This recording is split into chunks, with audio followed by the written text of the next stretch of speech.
بسم الله الرحمن الرحيم.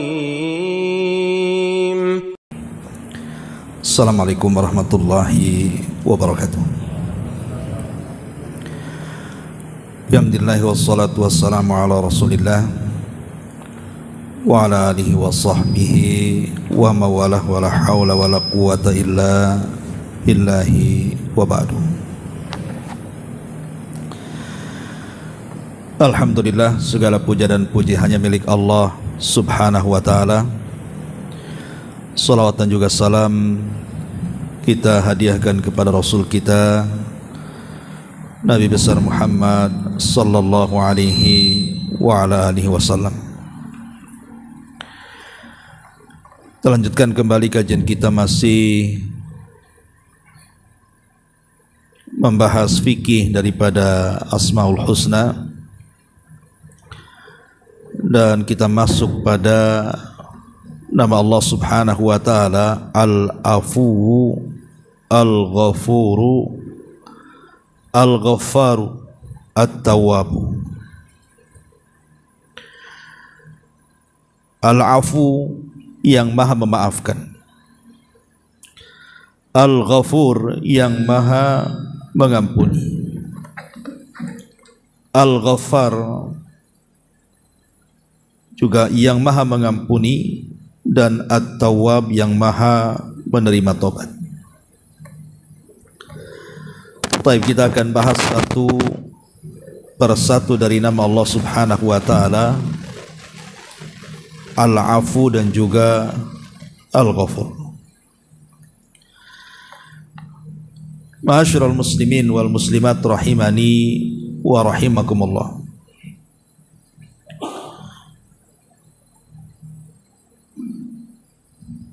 Kita tahu bahwa kalimat al-afu itu masuk pada wazan fa'ul. Artinya dia bagian daripada sighah al-mubalaghah. Sighah mubalaghah itu artinya lafaz yang menunjukkan arti berlebihan. Jadi Allah tersifati dengan sifat maha memaafkan, itu betul-betul memaafkan. Bukan seperti kita, kalau kita memaafkan itu terkadang di lisan saja, tetapi dalam hatinya kadang-kadang belum tentu memaafkan. Tetapi Allah subhanahu wa ta'ala ketika memaafkan akan kesalahan hamba-hambanya, maka betul-betul Allah subhanahu wa ta'ala akan mengampuni semua dosa-dosa kita, bahkan akan atau tidak akan mengazab dari kesalahannya. Jadi selain daripada memaafkan seluruh kesalahan kita, Allah juga tidak mungkin mengazab dosa-dosa kita. Itulah kalimat al-afu. Ma'asyiral muslimin yang dimuliakan Allah azza wa jalla, sebelum saya membaca perkataan mu'alif di sini, supaya antum ada gambaran betapa besarnya zat yang memaafkan kepada kita ini, maka kita akan lihat kalau kita bercerita tentang akhirat. Jadi kita tahu bahwa jarak kita dengan akhirat itu kan hanya sebentar saja dengan adanya kematian. Jadi semata-mata kita meninggal dunia saja berarti kita sudah mengarah ke gerbang akhirat. Artinya tidak jauh. Karena seorang muslim kalau dia meninggal dunia, di kuburannya pun tidak akan lama. Karena Allah subhanahu wa ta'ala akan tidurkan dia seperti tidurnya pengantin baru. Nim naumatal arsh. Sehingga jarak dia dengan kiamat itu tidak terasa. Lah saat manusia dikumpulkan di padang mahsyar, disinilah Allah subhanahu wa ta'ala akan melakukan mahkamah besar, pengadilan besar yang akan mengadili setiap manusia. Ketika Allah subhanahu wa ta'ala mengumpulkan kita maka Allah Subhanahu wa taala akan memanggil satu persatu nama kita. Dan kita memegang semua catatan amal kita. Anda bisa bayangkan, 1 minggu kemarin saja kita tidak tahu apa yang kita lakukan dari perbuatan dosa. Apalagi 1 tahun yang silam. Kita pernah menzalimi, kita pernah menggibah, menghina, mungkin sudah lupa. Tapi semua kesalahan itu tercatat dalam catatan yang kita bawa itu. Dan kita bisa bayangkan orang yang dihadapkan kepada Allah Subhanahu wa taala kemudian dihisab, ditanya secara detail dosa-dosa kita. Siapa yang tidak akan binasa di antara kita? Makanya Aisyah Ummul Mukminin radhiyallahu anha mengatakan, "Man nukisha al-hisab halak." Siapapun yang kemudian dihisab secara detail, semua ditanyakan, pasti binasa, ikhwan. Karena catatan keburukan kita dipastikan lebih banyak dibandingkan catatan kebaikan. Tetapi bagi seorang muslim atau mukmin tentu berbeda. Karena Allah Subhanahu wa taala akan memanggil kita seorang muslim, kemudian Allah Subhanahu wa taala akan menutupi antara kita dan orang-orang yang hadir di situ. Jadi Allah akan membuat tabir di antara kita dan manusia sehingga tidak ada yang tahu. Hanya Allah dengan kita saja dalam tabir itu. Kemudian Allah Subhanahu wa taala menyuruh kita untuk membuka catatan amal kita. Anda bisa bayangkan semua catatan amal kita dipastikan banyak keburukannya dibandingkan kebaikannya. Tapi Allah Subhanahu wa taala kemudian menanyakan sesuatu kepada kita sesuai dengan catatan yang ada pada tangan kita. Tetapi karena seorang muslim, maka pertanyaan pun tidak detail. Dan itu disebut oleh ulama akidah sebagai al-ardu, bukan al-hisab. Atau dengan kata lain hisab yang mudah. Hanya untuk membeberkan catatan amal kita dan diberitahu kepada kita, bukankah engkau begini dan begitu? Bukankah engkau melakukan ini dan itu? Bukankah engkau melakukan maksiat ini dan itu, dan begitu seterusnya? Dan kita hanya mengatakan iya dan iya saja. Tidak ada perdebatan di situ. Nah, setelah kemudian Allah Subhanahu wa taala menyebutkan seluruh dosa-dosa kita di hadapan kita, maka Allah Subhanahu wa taala katakan kepada kita, dahulu di dunia wahai fulan, aku tutupi semua aib-aibmu, dan hari ini wahai fulan, aku ampuni seluruh dosa-dosamu. Satartuka al-yauma satartuka fid dunya wa aghfiru lakal yauma. Dulu di dunia aku tutupi aibmu, nah sekarang di akhirat ku ampuni dosa-dosamu. Ketika kemudian hamba ini mendengar perkataan Allah Subhanahu wa taala, dia keluar dari tabir Allah, kemudian menghadap manusia dan mengatakan dengan bangganya sambil memegang catatannya dan mengatakan, bacalah catatanku ini. Ha umuqra'u kitabiyah, bacalah catatanku ini, karena dia merasa bahwa dia sudah akan selamat. Dan itu menunjukkan apa? Keagungan bagaimana sifat Allah itu al-afu. Allah itu zat yang maha memaafkan. Ma'asyiral muslimin yang dimuliakan Allah Subhanahu wa taala, makanya sifat yang agung ini, ketika para nabi dan rasul mengetahui bahwa Allah Subhanahu wa taala memiliki sifat al-afu, zat yang maha memaafkan, maka mereka berusaha untuk mencontohnya. Contoh saja Nabi Allah Yusuf alaihi salatu wassalam. Jadi ketika Nabi Yusuf alaihi salatu wassalam, pahamlah kisahnya antum, dizalimi oleh 10 saudaranya, kemudian dimasukkan ke dalam sumur, akhirnya kemudian diambil oleh para pedagang, kemudian dijadikan budak dan dijual belikan, sampai akhir kisah ketika Nabi Yusuf alaihi salatu wassalam sudah menjadi orang besar, bahkan orang nomor 2 Mesir, diboyong semua keluarganya. Dia tahu muka-muka saudara yang pernah menyakiti dirinya. Tapi Nabi Yusuf alaihi salatu wasallam dengan lapang dada kemudian mengampuni kesalahan-kesalahan mereka. Dan ini bentuk bagaimana sifat al-afwi ini mempengaruhi para nabi.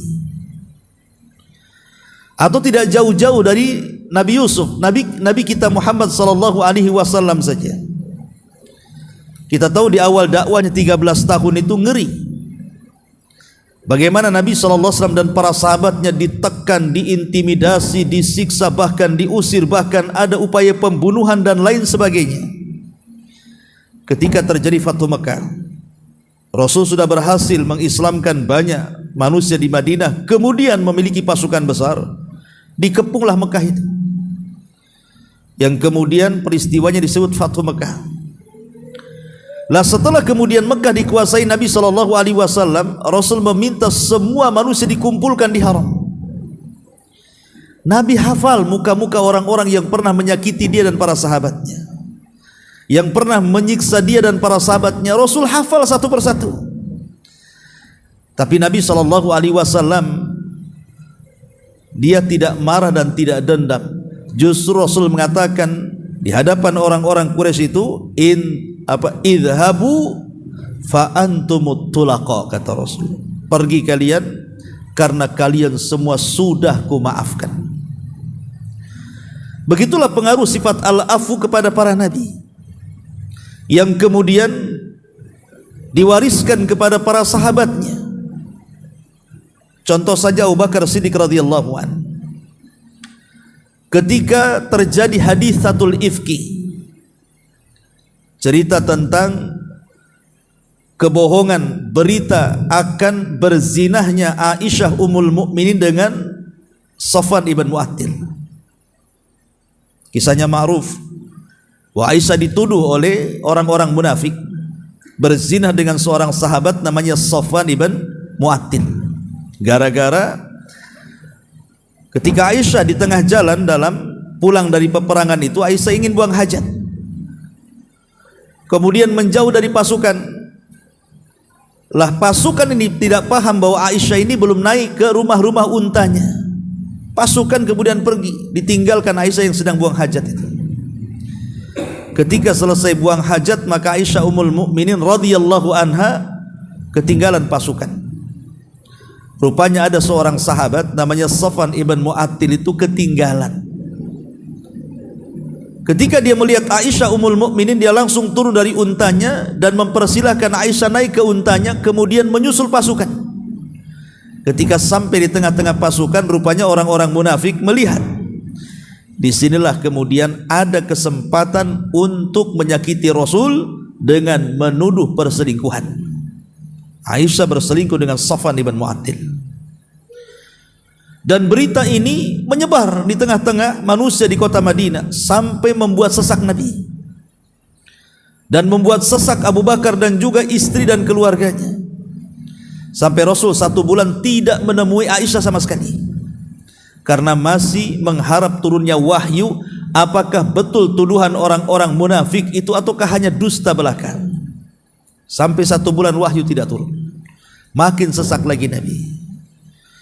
Akhirnya Nabi SAW terpaksa harus menginterogasi Aisyah dan mengatakan, ya Aisyah, kalau engkau memang berbuat, tinggal bertobat saja, nanti Allah akan ampuni dosa-dosamu. Tapi kalau engkau tidak berbuat, yakinilah bahwa Allah akan turunkan dari langit ayat yang akan membebaskan tuduhan-tuduhanmu. Perkataan Rasul ini membuat sedih Aisyah. Kenapa? Karena seolah-olah Rasul terpengaruh. Kalau tidak terpengaruh, kenapa Rasul memaksa dia untuk mengaku? Sehingga Aisyah radhiyallahu anhu meminta kepada ayahnya Abu Bakar Siddiq untuk menjawab pertanyaan Nabi, tapi Abu Bakar tidak menjawab, malah menangis. Ibundanya pun sama. Akhirnya Aisyah hanya seorang diri, tidak ada pembelaan dari Nabi, tidak ada pembelaan dari ayah dan ibunya.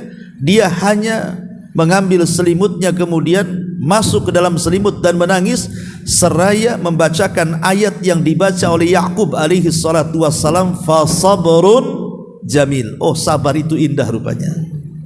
Aku harus tetap bersabar dan aku yakin Allah pasti akan menyingkap segalanya. Lah di tengah-tengah kemudian Aisyah sedang menangis, tiba-tiba Jibril datang menurunkan surat kepada Nabi SAW menyingkap hakikat tuduhan itu, bahwa Aisyah tidak berzina dan dia bersih dari tuduhan itu. Turunlah surah Nur ayat 1-9 membebaskan tuduhan itu. Maka semua keluarga Abu Bakar senang dengan wahyu yang turun dari langit itu. Masalahnya, di antara orang-orang yang memfitnah Aisyah itu adalah kerabat dari Abu Bakar Siddiq radhiyallahu anhu, namanya Mistah ibn Utsatsah. Mistah ibn Utsatsah ini kerabat Abu Bakar, dan Abu Bakar Siddiq radhiyallahu anhu menanggung kehidupan dia dan keluarganya. Tiba-tiba orang yang selama ini ditanggung kehidupannya, diberikan rumah, diberikan nafkah setiap hari berbulan-bulan, bertahun-tahun, ikut terlibat pula dalam penuduhan itu. Apa tidak sakit hati Abu Bakar? Ketika turun ayat itu, dia bersumpah kepada Allah untuk tidak memberikan nafkah lagi kepada Mistah. Kenapa? Karena dia terlibat dalam penuduhan. Tapi Allah Subhanahu wa taala turunkan ayat menegur Abu Bakar, mengingatkan bahwa apa tujuan engkau memberikan nafkah kepada Mistah dulu kalau bukan karena ingin mendapatkan maafnya Allah, ampunan Allah Subhanahu wa taala. Maka Rasul mengingatkan soal itu. Maka Abu Bakar pun kemudian sadar, akhirnya dia kembali memaafkan Mistah dan memberikan nafkah jauh lebih besar daripada sebelumnya. Inilah sifat maafnya Abu Bakar Siddiq radhiyallahu anhu yang diwariskan oleh Nabi SAW. Nah, dari sini kita tahu bahwa betapa agungnya sifat Allah Al-Afu di sini. Karena kita bisa tiru, ini adalah nama-nama Allah Subhanahu wa taala yang sifatnya jamil, artinya nama Allah yang indah. Ma'asyiral muslimin wal muslimat rahimani wa rahimakumullah. Biasa sebelum kita membaca tentang keterangan pengarang di sini, kita akan mengambil asar imaniyahnya dulu dari sifat Allah Subhanahu wa taala Al-Afu di sini. Apa asar imaniyahnya? Maksudnya apa sih pengaruh keimanan dari nama Allah Subhanahu wa taala Al-Afu di sini? Taib ma'asyiral muslimin yang dimuliakan Allah Subhanahu wa taala. Yang pertama, di antara asar imaniyahnya adalah at-tahalli bi sifatil afwi. At-tahalli bi sifatil afwi artinya berhiaslah dalam kehidupan kita itu dengan sifat Allah Subhanahu wa taala, zat yang maha pemaaf. Di dalam Al-Qur'anul Karim Allah Subhanahu wa taala berfirman, in tubdu khairan au tukhfuhu au ta'fu an su'in fa innallaha kana afuwan qadira. Jika kalian menampakkan kebaikan ataupun menyembunyikan kebaikan atau memaafkan dari keburukan, ingatlah Allah Subhanahu wa taala zat yang maha pemaaf lagi maha mampu melakukan segalanya. Disebutkan oleh Al-Qadi Al-Baydawi rahimahullahu taala, maksudnya di sini adalah ketika Allah mengatakan au ta'fu an su'in, maksudnya yukthirul afwa anil usati ma'a kamali qudratihi alal intiqam. Maksudnya Allah Subhanahu wa taala itu ketika disifati dengan sifat afu, dia memaafkan kepada siapapun makhluknya yang bermaksiat kepadanya, padahal Allah sanggup untuk menyiksanya. Ya. Jadi kalimat afu ini, Allah sanggup kalau seandainya menyiksa hamba-hambanya yang kurang ajar kepadanya kan, tapi Allah tidak lakukan. Tapi Allah memaafkan hamba-hambanya. Lah kalau kita bisa bersifat dengan sifat Allah, maka itu lebih baik lagi. Makanya dahulu ada seorang alim dari kalangan ahlil bait namanya Ali ibn Husain ibn Ali ibn Abi Talib, atau dikenal dengan Zainul Abidin, satu-satunya keturunan Husain yang selamat di Karbala. Ali ibn Husain ini, ketika seluruh keluarga Husain mati yang laki-laki, artinya nasabnya kan dari anak laki-laki, tapi mati semua kecuali satu orang yang hidup di Karbala karena sakit tidak ikut bertempur, namanya Ali ibn Husain ibn Ali ibn Abi Talib, atau kunyahnya dikenal dengan Zainul Abidin. Zainul Abidin ini dia punya budak. Jadi satu hari Zainul Abidin mengatakan kepada budaknya, ambilkan minuman hangat kepadaku. Akhirnya kemudian diambilkan minuman itu, rupanya minuman itu bukan hangat, agak panas. Allah takdirkan dia ketika hendak memberikan minuman itu tersandung kakinya, jatuhlah minuman ini terkena pakaian Ali bin Husain ini. Tentu ikhwan, kalau antum sebagai majikan kemudian pembantu melakukan hal yang seperti itu, ada sebagian majikan tentu akan marah, seolah-olah gak becus kerjanya, apalagi sampai kemudian minuman yang panas itu sampai mengguyur badannya, kan begitu, pasti akan marah. Tetapi kemudian tiba-tiba sang budak ini membacakan ayat Al-Quran. Sebelum Ali bin Husain marah ini, dia membacakan ayat Al-Quran tentang sifat orang-orang yang beriman, wal kadhiminal ghaidha, bahwa di antara sifat orang-orang yang beriman adalah yang menyembunyikan kemarahannya. Mendengar ayat itu dibaca, tadinya mau marah nih, tak jadi, karena di antara sifat orang yang beriman itu menyembunyikan kemarahannya. Kemudian dibacakan lagi ayat setelahnya, wal kadhiminal ghaidha wal 'afina 'anil nas, dan sifat orang yang beriman yang kedua adalah memaafkan kesalahan manusia. Ketika dia mendengar ayat itu dibaca, tiba-tiba afautu angka, kalau begitu aku maafkan kesalahanmu. Bayangkan, wal kadhiminal ghaidha wal 'afina 'anil nas. Kemudian dibacakan lagi, wallahu yuhibbu al-muhsinin, Allah suka dengan orang-orang yang berbuat baik. Maka kata Ali bin Husain, a'taqtuka liwajhillah, kalau gitu kemerdekakan kau di jalan Allah. Tak jadi marah, malah dimerdekakan tuh. Sebagian. Ya. Ini bagaimana sifat ulama salaf, kan? Ya, berhias dengan sifat al-afu di sini. Padahal sebenarnya Ali bisa saja memecat budaknya atau memarahinya, kan? Sebagaimana Allah juga sanggup menyiksa hamba-hamba yang bermaksiat kepadanya, tapi tidak, malah memaafkan. Maka orang yang bersifat dengan sifat al-afu ini sangat indah sekali. Ini yang pertama, athar al-imaniyahnya. Ma'asyiral muslimin yang dimuliakan Allah Subhanahu wa taala.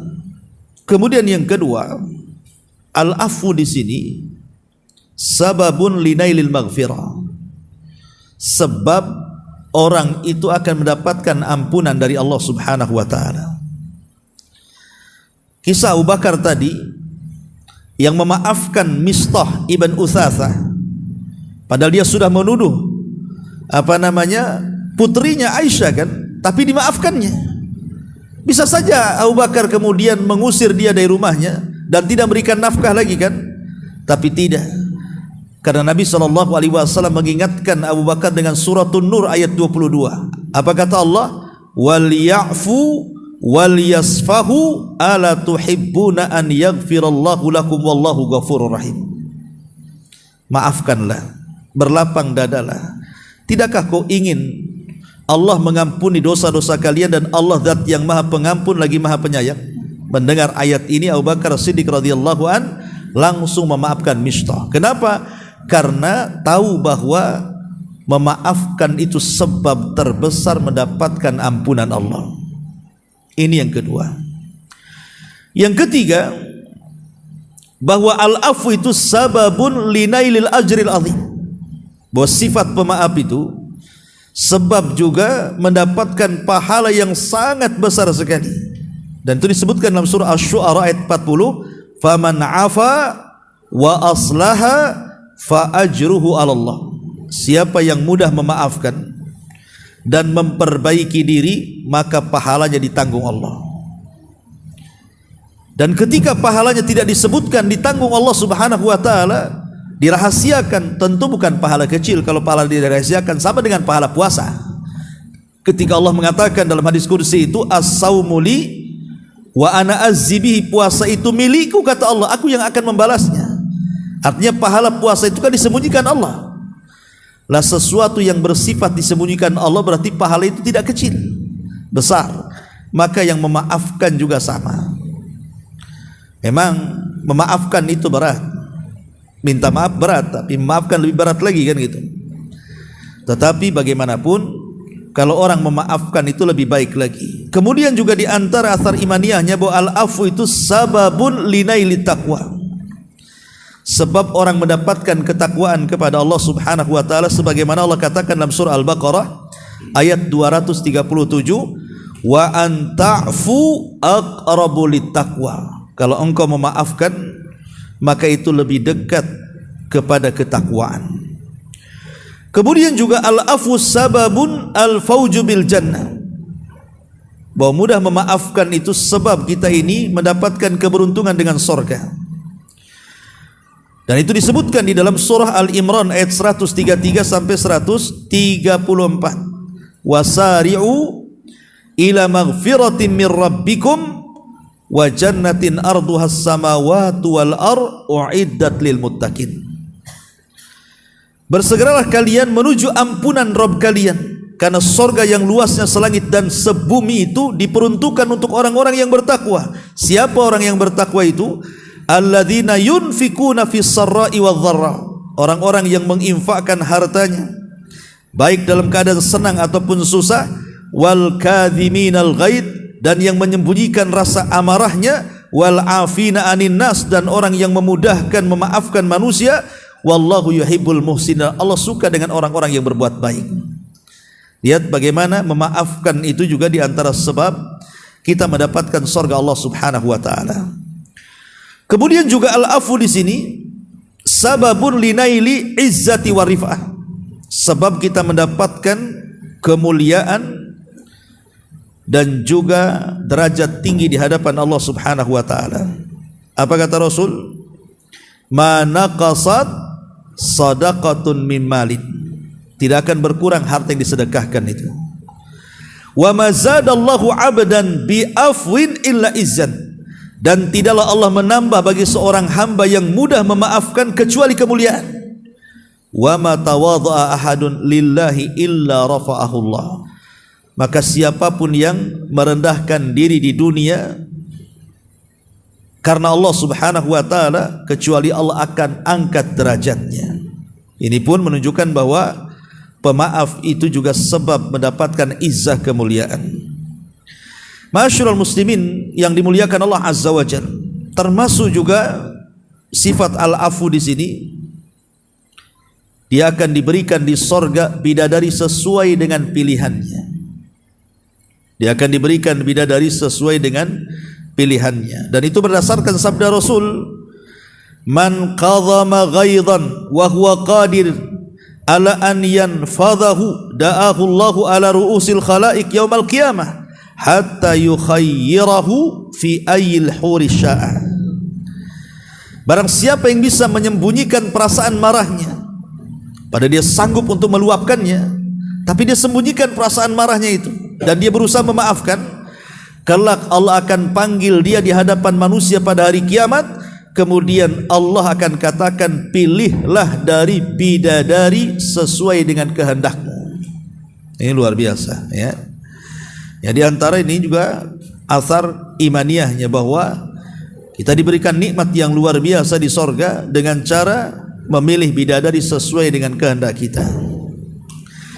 Ma'asyiral muslimin yang dimuliakan Allah Subhanahu wa taala, termasuk juga jadikan sifat ini untuk doa-doa kita.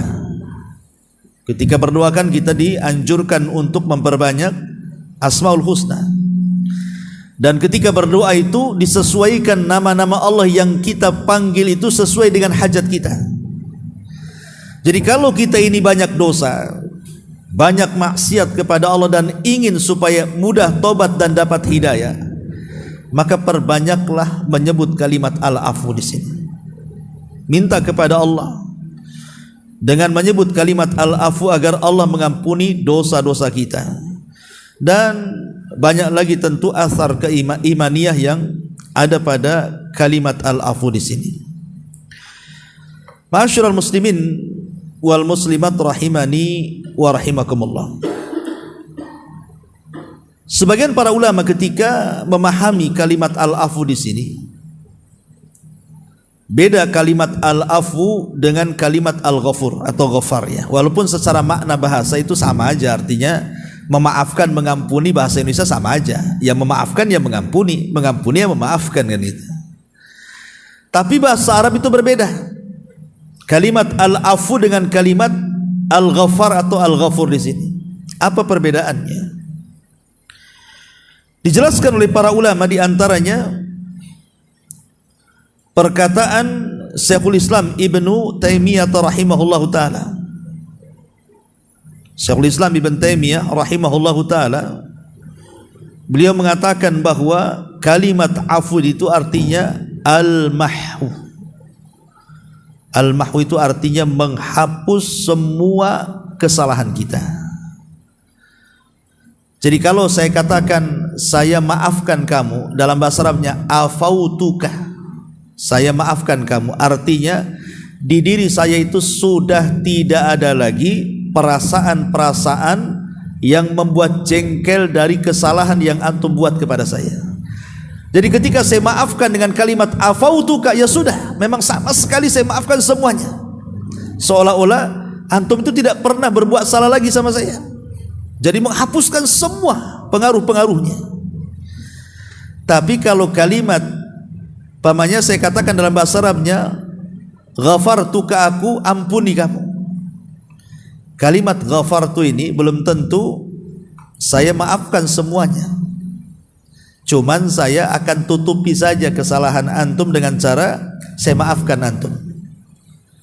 Jadi kalimat al-ghaffar itu masih tersisa tapi ditutupi kesalahannya.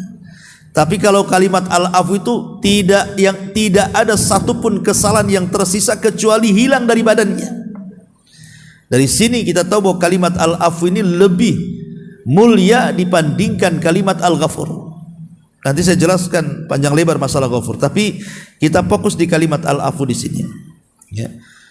Sehingga sebagian para ulama mengatakan bahwa kalimat al-afu adalah tajawuzu anidz dzambi wa tarkul iqabi alaihi, di mana Allah Subhanahu wa taala Dia akan membebaskan dari dosa-dosa hambanya dan Allah tidak akan mengiqab dia selamanya. Itulah kalimat al-afu. Dan ini luar biasa, ikhwatu fillah, muliakan Allah Subhanahu wa taala. Kita memiliki Allah Rabb, zat yang maha pemaaf. Makanya kenapa Nabi SAW mengajarkan satu doa yang harus kita baca pada setiap malam Lailatul Qadar. Setiap malam Lailatul Qadar disuruhnya kita membaca Allahumma innaka afuwun tuhibbul afwa fa'fu anni. Dan tidak diajarkan doa yang lainnya. Kenapa doa itu yang diajarkan Nabi SAW? Kenapa kita harus meminta dengan doa itu agar Allah memaafkan dosa-dosa kita? Artinya tidak lagi melihat dan memandang dosa-dosa kita, sehingga Allah akan tinggalkan siksa bagi kita akan dosa yang kita lakukan di dunia kelak di akhirat. Karena memang Allah itu zat yang maha al-afu, maha pengampun. Makanya doa yang diulang-ulang di malam Lailatul Qadar ketika Aisyah radhiyallahu anha mengatakan, ya Rasulullah, in adaraktu Lailatul Qadri famadza aqul. Rasul, kalau aku dapati malam Lailatul Qadar itu, doa apa yang pantas aku ucapkan? Maka Rasul mengatakan, quli ya Aisyah, katakan wahai Aisyah, Allahumma innaka afuwun tuhibbul afwa fa'fu anni. Allahumma, ya Allah, innaka, sesungguhnya engkau al-afu, zat yang maha pemaaf, fa'fu anni, dan engkau suka dengan yang memaafkan, maka maafkanlah kesalahanku. Ya. Baik, kita baca sedikit di sini perkataan muallif rahimahullahu ta'ala, hafizahullahu ta'ala. Allah Subhanahu wa taala berfirman dalam surah Al-Hajj ayat 60. Dzalika wa man 'aqaba bimithli ma uqiba bihi tsumma bughiya 'alaihi la yansurannahu Allahu innallaha la'afuwun ghafur. Demikianlah, dan barang siapa yang membalas seimbang dengan penganiayaan yang pernah dia derita kemudian ia dianiaya lagi, pasti Allah akan menolongnya. Sesungguhnya Allah benar-benar zat yang maha pemaaf lagi maha pengampun. Dari sini kalau kita memaafkan kesalahan orang, maka sebab akan datang pertolongan dari Allah dan ampunan dari Allah Subhanahu wa taala. Kemudian disebutkan dalam surah An-Nisa ayat 99-nya, faulaika asallahu an ya'fu anhum wa kana Allahu ghafurur rahim wa kana Allahu afuwan ghafura. Mereka itu mudah-mudahan Allah memaafkannya, dan adalah Allah zat yang maha pemaaf lagi maha pengampun. Kemudian Allah sebutkan lagi dalam surah Al-Ahzab 73-nya, wa yatuballahu 'alal mu'minin wal mu'minat wa kana Allahu ghafurur rahima. Dan sehingga Allah menerima tobat orang-orang yang beriman laki-laki dan perempuan, dan Allah maha pengampun lagi maha penyayang. Ini sudah masuk pada kalimat Al-Ghafur, ya. Taib, kita lewati saja karena ayat-ayat ini mencakup semua nama yang tertera dalam babnya, Al-Afu, Al-Ghafur, Al-Ghaffar, dan juga At-Tawwab. Kita masuk pada halaman ke 234-nya saja. Di situ mu'alif hafizahullah ta'ala membagi tentang al-afu, ampunan Allah Subhanahu wa ta'ala itu ada dua macam. Yang pertama, kata beliau, ampunan yang umum untuk semua pelaku kejelekan dari orang-orang kafir, dan selain mereka, dengan dia tidak menimpakan siksa di dunia, padahal sebab-sebabnya sudah ada yang sebenarnya dapat memutus nikmatnya dari mereka. Mereka menyakiti Allah dengan cacian, kesyirikan, dan lain sebagainya dari berbagai macam penyimpangan. Akan tapi Allah masih memberi mereka keselamatan, rizki, serta mencurahkan kepada mereka berbagai macam nikmat yang lahir maupun yang batin, membentangkan dunia bagi mereka, menganugerahkan kepada mereka nikmat dan kekayaannya. Dia memberi tenggang waktu kepada mereka dengan ampunan dan kelembutannya, tetapi dia tidak membiarkan mereka begitu saja. Ini yang pertama. Jadi al-afu secara umum artinya Allah Subhanahu wa ta'ala memberikan kesempatan kepada orang-orang kafir untuk bertobat. Terkadang kita bertanya pada diri kita sendiri, kok enak orang-orang kafir itu ya?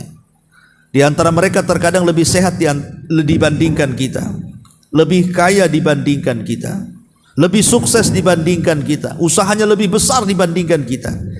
Kita yang beriman, kita yang sholat, yang puasa, yang baca Quran, yang zikir, hidupnya kok gini-gini saja ya. Maka kita katakan bahwa itu hanya sekedar istidraj saja, ikhwan. Sanastadrijuhum min haitsu la ya'lamun. Sengaja Allah mengulur-ulur waktu. Mereka tidak tahu bahwa ketika Allah mengulur-ulur waktu itu bentuk istidraj sampai pada waktunya ketika mereka tidak bertobat, tidak masuk dalam Islam, maka Allah akan datangkan kepada mereka azab, tidak di dunia, di akhirat. Makanya kemudian kita tidak perlu silau dengan kekayaan orang-orang kafir itu, karena itu hanya istidraj saja. Tetapi istidraj itu menunjukkan apa? Allah itu zat yang maha pemaaf. Ketika orang-orang Yahudi lancang dengan mengatakan di hadapan Allah Subhanahu wa ta'ala bahwa Allah itu fakir wa nahnu aghnia, kami ini Allah itu fakir, kami yang kaya. Ini kan ucapan kurang ajar, ikhwan. Masa orang Yahudi mengatakan innallaha fakirun wa nahnu aghnia, Allah itu fakir, kami yang kaya? Yadullah maglulah, tangan Allah terbelenggu, kata orang-orang Yahudi itu. Bahkan orang-orang Nasrani mengatakan innallaha thalithu thalatha, Allah itu satu di antara tiga Tuhan, three in one. Ya. Dan banyak ucapan-ucapan atau ucapan orang-orang musyrik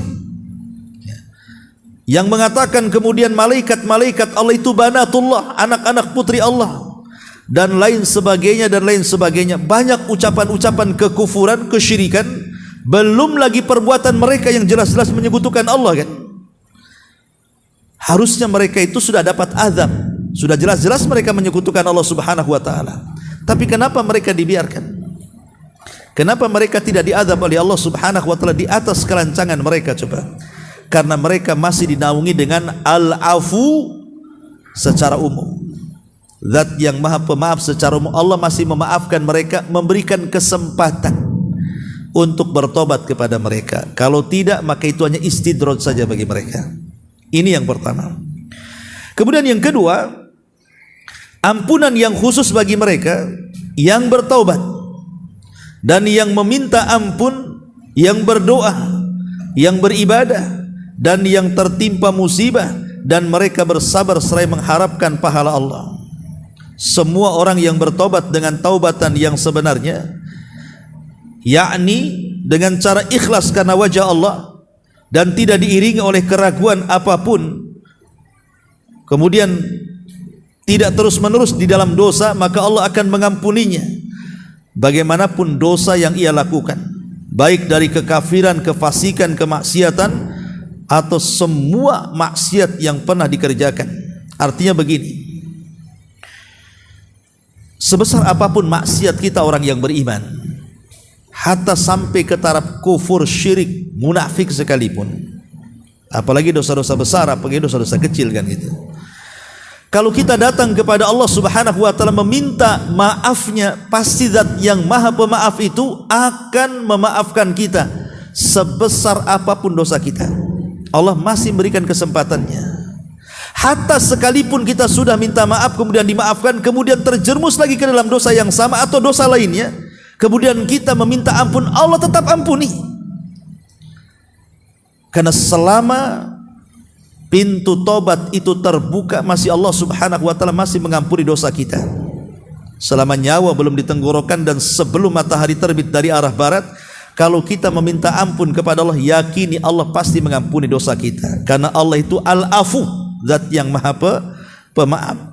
Lihat, Allah mengatakan, "Qul ya ibadiyalladzina asrafu ala anfusihim."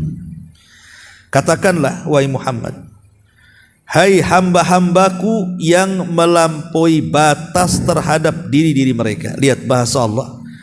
Allah tidak memerinci dosa. Pokoknya yang melampaui batas, entah melewati sampai ke tingkat kufur, entah melewati batas sampai ke tingkat syirik, sampai ke tingkat bid'ah, sampai ke tingkat kemunafikan dan begitu seterusnya. Umum. Ya. Allah katakan la taqnatu min rahmatillah. Jangan putus asa dari rahmat Allah. Karena banyak kemudian orang-orang yang putus asa dari rahmat Allah Subhanahu wa taala ketika manusia itu berlumuran dengan dosa. Makanya kenapa para ulama mengatakan di antara dosa besar, ada dosa besar lagi di atasnya. Tentu masih di bawah kesyirikan. Apa itu? Al-qunut min rahmatillah, putus asa dari rahmat Allah. Kalau orang putus asa dari rahmat Allah, ikhwan, dosa putus asa itu lebih besar dibandingkan dosanya sendiri. Kalau orang kemudian seumur hidupnya berzina, mabuk, minum khamr, semua maksiat dia lakukan, kemudian ketika dia hendak bertobat tiba-tiba putus asa, tidak mungkin Allah mengampuni dosa saya, maka putus asa itu lebih besar dosanya dibandingkan semua dosa yang ia pernah lakukan. Kenapa? Karena putus asa itulah yang menghalangi dia tobat. Masalahnya. Makanya Allah mengatakan wala la taqnatu min rahmatillah.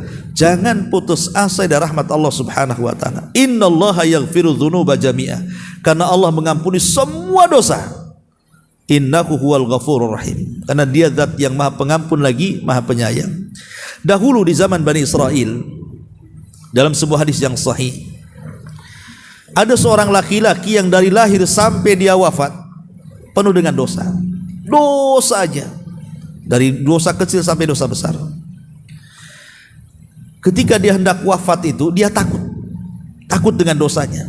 Kalau seandainya dia dibangkitkan di hadapan Allah, kemudian Allah mengungkit dosa-dosanya, pasti hancur kehidupan dia.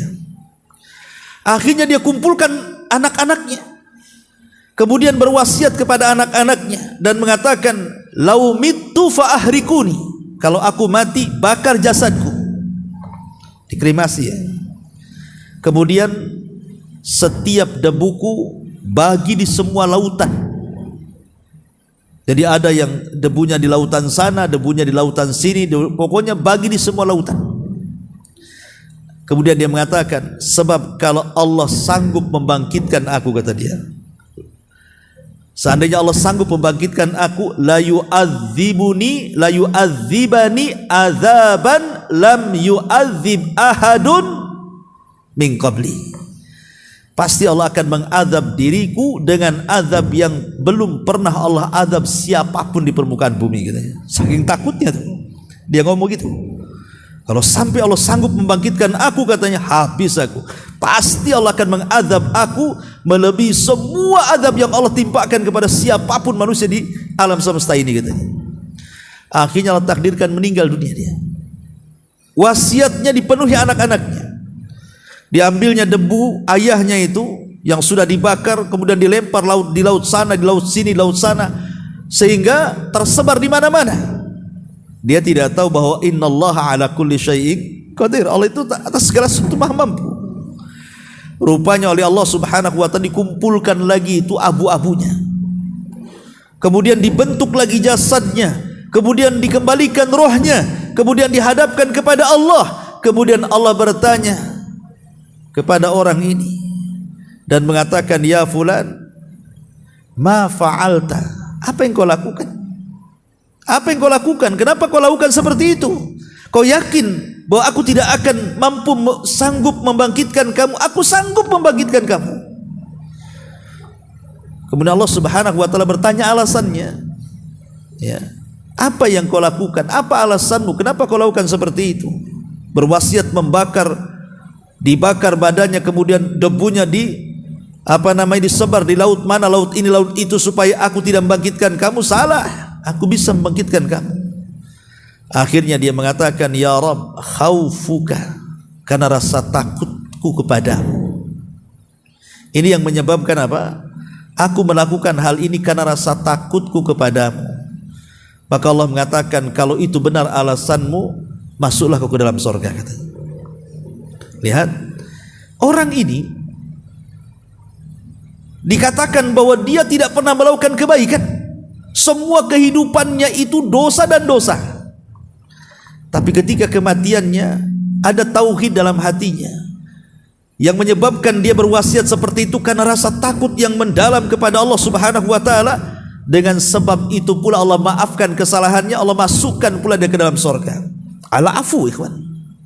Ya. Al-Imam An-Nawawi menyebutkan juga satu kisah dalam kitabnya Riyadhus Shalihin tentang kisah seseorang preman yang membunuh 99 nyawa. Kemudian Allah takdirkan dia ingin bertobat dan dapat hidayah. Di zaman itu masih agamanya Nasrani, Islam belum datang. Akhirnya mereka ataupun dia pun datang kepada seorang padri, seorang pendeta. Kemudian bertanya, apakah orang sepertiku yang sudah membunuh 99 jiwa itu ada ampunan dari Allah?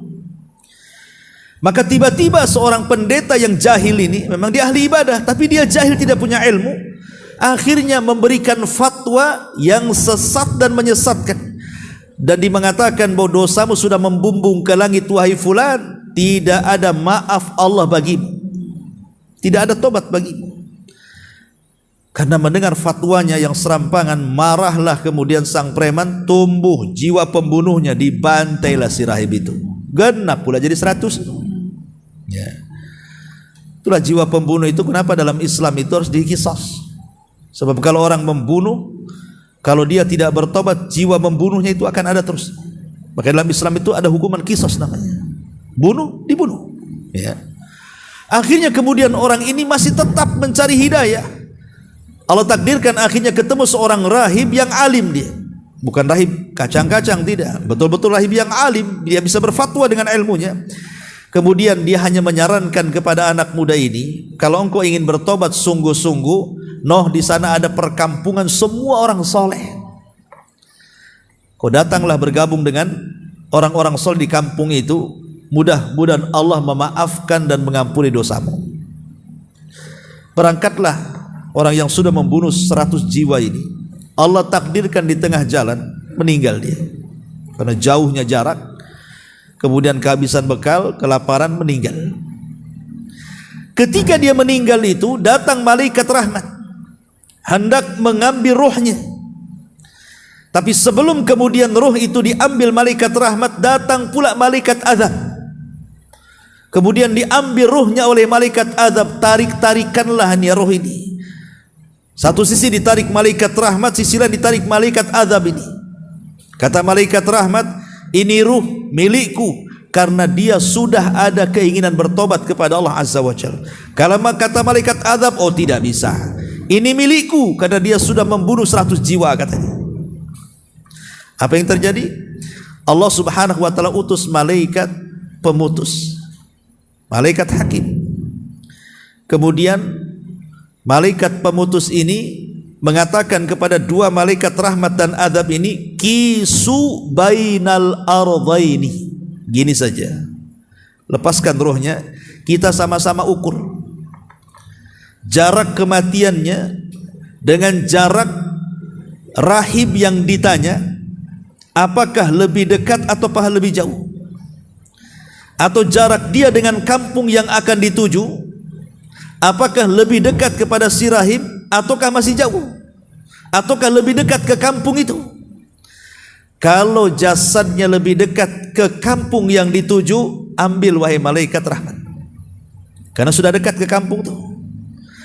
Tapi kalau masih jauh, masih dekat kepada sang rahib yang ia tanya, itu bagian malaikat azab, ambil masukkan dia ke neraka. Akhirnya diukur, bukan ukuran tukang ya, diukurlah. Subhanallah, sebenarnya kata rawi hadisnya, jarak dia dengan kampung itu masih jauh. Artinya lebih dekat kepada sang rahib. Maknanya malaikat azab berhak. Tapi Allah itu al-afu, maha pemaaf. Dilipat bumi sama Allah. Akhirnya didekatkan ke kampung yang dituju dan dijauhkan daripada rahib yang ditanya. Coba bayangkan, Allah lipat, bayangkan, pada masih jauh itu, tapi Allah lipat supaya jasadnya dekat dengan kampung itu. Ya, itulah al-afu namanya, karena Allah zat yang maha pengampun. Maka kemudian ketika lebih dekat kepada kampung itu, kata malaikat hakim, engkau wahai malaikat rahmat berhak dengan ruh ini, bawalah dia ke surga. Lihat bagaimana Allah Subhanahu wa taala al-afu di sini. Atau contoh yang lain. Ma'asyiral muslimin yang dimuliakan Allah Subhanahu wa taala. Ketika terjadi duel antara tukang-tukang sihir Musa, tukang-tukang sihir Fir'aun dengan Musa. Kita tahu bahwa tukang sihir Fir'aun ini dari kecil sampai dia bertarung dengan Nabi Musa, itu bergelut dengan sihir. Yang namanya ilmu sihir ya pasti dekat dengan setan, tidak mungkin dekat dengan Allah. Semua ilmu sihir itu dekat dengan setan, dengan jin, dengan iblis, dengan dedemit dan yang sejenisnya kan. Artinya lebih banyak kesyirikan. Ketika duel dengan Nabi Musa nih, tukang-tukang sihir ini, kemudian Musa menampakkan mukjizatnya yang datang dari Allah Subhanahu wa taala. Rupanya tukang sihir Fir'aun ini berkomat-kamit kan itu ya, untuk mukjizat Nabi Musa. Apakah betul itu tongkat, apakah betul itu ular? Tapi tidak bisa juga, tetap yang dipandang ular. Akhirnya mereka mengakui bahwa ini bukan kekuatan Musa, tapi kekuatan lain, kekuatan Allah. Akhirnya kemudian mereka pun menyatakan kekalahannya. Kemudian mereka sujud kepada Allah di hadapan Nabi Musa. Ketika mereka sujud karena kekalahan mereka, mereka bertobat dan kemudian sujud kepada Allah di hadapan Nabi Musa. Fir'aun marah, kemudian mengatakan, amantum qabla an adzana lakum. Kalian berani beriman kepada ajaran Musa sebelum aku izinkan. Bayangkan, beriman saja harus izin Fir'aun ya. Saya akan patahkan tangan dan kaki kalian dan akan saya salib badan-badan kalian. Akhirnya kemudian betul-betul ketika mereka tidak mau rujuk kembali menuhankan Fir'aun, Fir'aun pun membantai seluruh tukang-tukang sihir ini. Apa ini yang menarik kata-kata Abdullah bin Abbas radhiyallahu anhuma yang dikutip oleh Ibnu Katsir dalam Tafsirul Azim Ibnu Katsir. Apa kata Ibnu Abbas? Lihat para tukang sihir itu. Di pagi hari mereka tukang sihir yang jahat katanya. Saharatun fajara. Tapi lihat di sore hari mereka lah syuhadaun barara, menjadi orang-orang yang mati syahid karena dibantai Fir'aun. Kalimat Ibnu Abbas radhiyallahu anhuma, lihat mereka tukang sihir Fir'aun itu di pagi hari saharatun fajara, tukang sihir yang jahat. Tapi lihat di sore hari mereka menjadi syuhadaul barara, syuhada yang baik. Kemana arah syuhada di akhirat? Surga. Syahidnya di sini apa?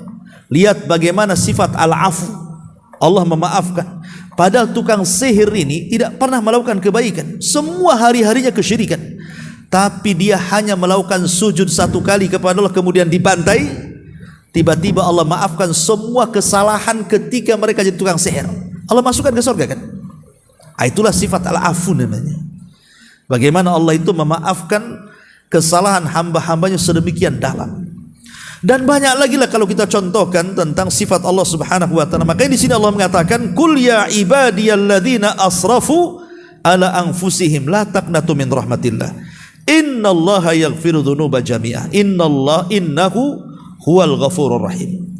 Hai hamba-hambaku yang melampaui batas terhadap diri mereka, janganlah kalian berputus asa dari rahmat Allah. Sungguh Allah mengampuni semua dosa, mau dosa kecil, mau dosa besar, hatta sampai ke tahap syirik sekalipun. Ya, sesungguhnya Dia Zat yang Maha Pengampun lagi Maha Penyayang.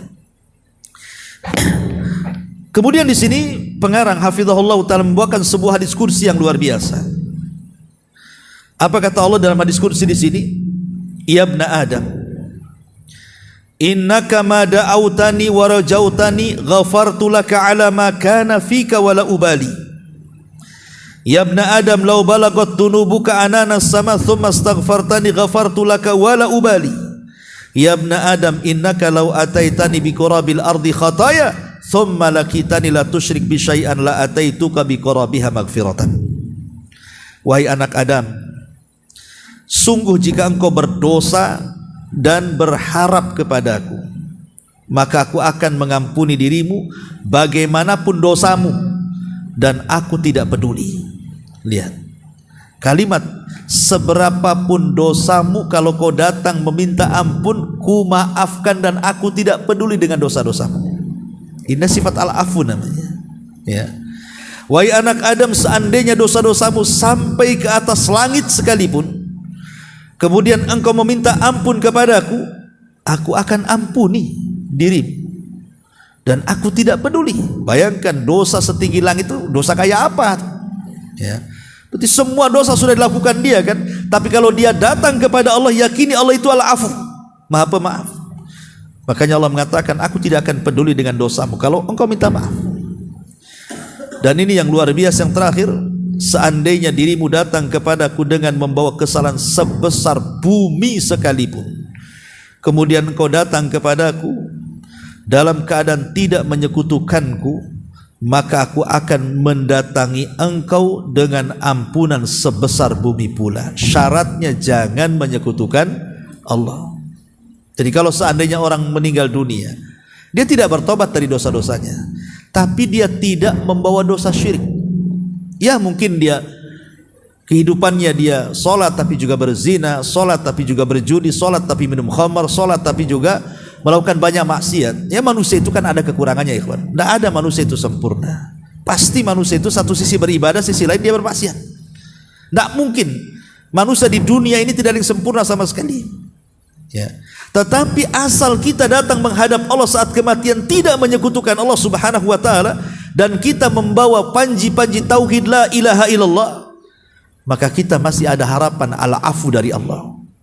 Ingat hadis Bitokoh, ketika Allah Subhanahu wa taala mendatangkan seorang laki-laki dengan membawa 99 catatan amalannya.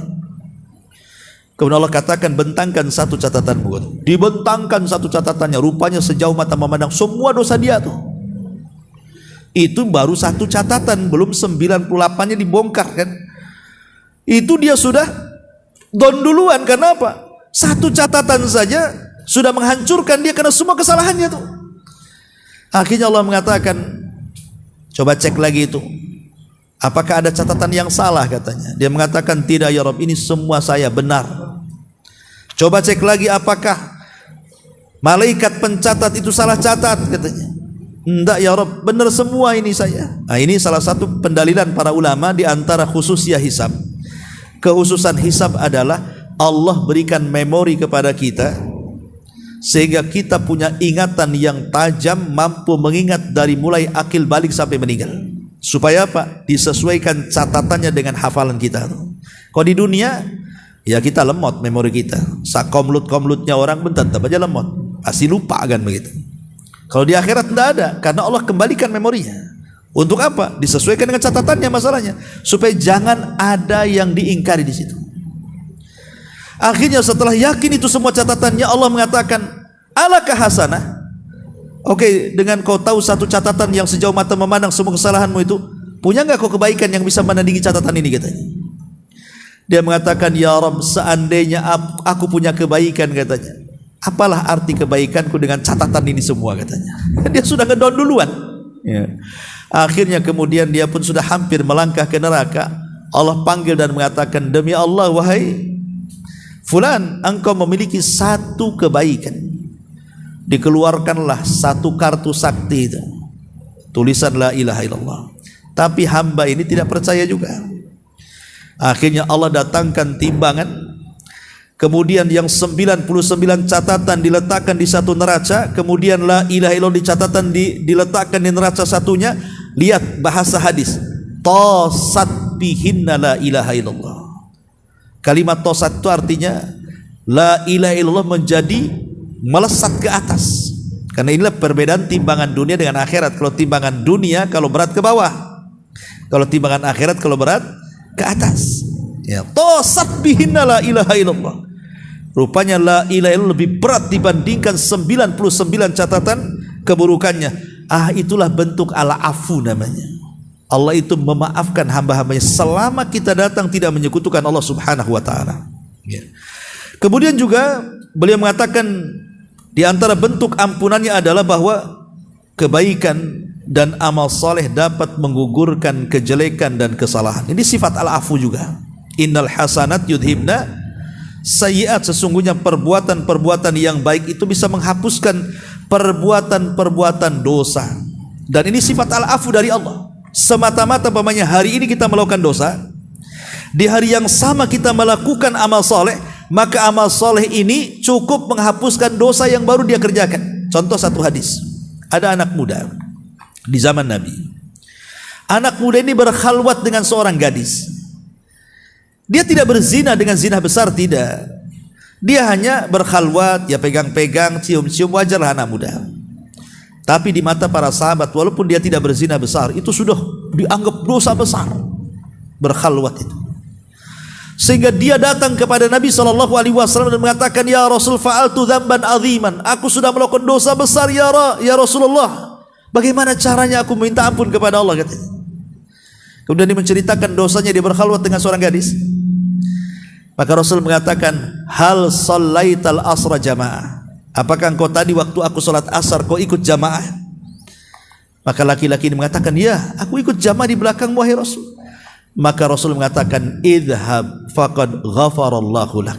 Pergi, dengan semata-mata kau salat jamaah tadi, Allah sudah ampuni dosa khalwatmu katanya. Lihat bagaimana sifat al-afu di sini.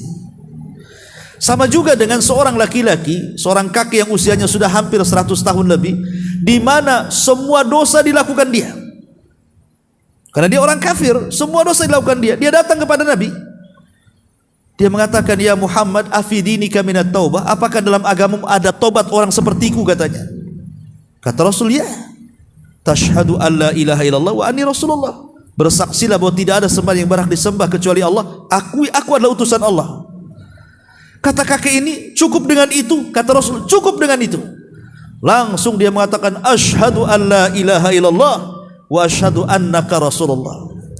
Ketika kakek ini mengatakan dua kalimat syahadat, Rasul langsung bertakbir dan Rasul mengatakan Allahu akbar qad baddalallahu as-sayyi'ahu hasanat, katanya. Allahu akbar, Allah sudah menggantikan kesalahan-kesalahan dia dengan kebaikan, katanya. Hanya semata-mata masuk Islam, semua kesalahan sebelum Islam gugur. Itulah sifat al-afu namanya. Allah itu zat yang maha pemaaf. Ma'asyiral muslimin yang dimuliakan Allah Subhanahu wa taala, dan kalimat setelahnya juga bicara soal ampunan, tapi untuk sifat Al-Ghafur insyaallah kita ulas minggu depan saja. Wallahu alam. Ini yang bisa saya sampaikan tentang sifat Al-Afu, zat yang maha memaafkan.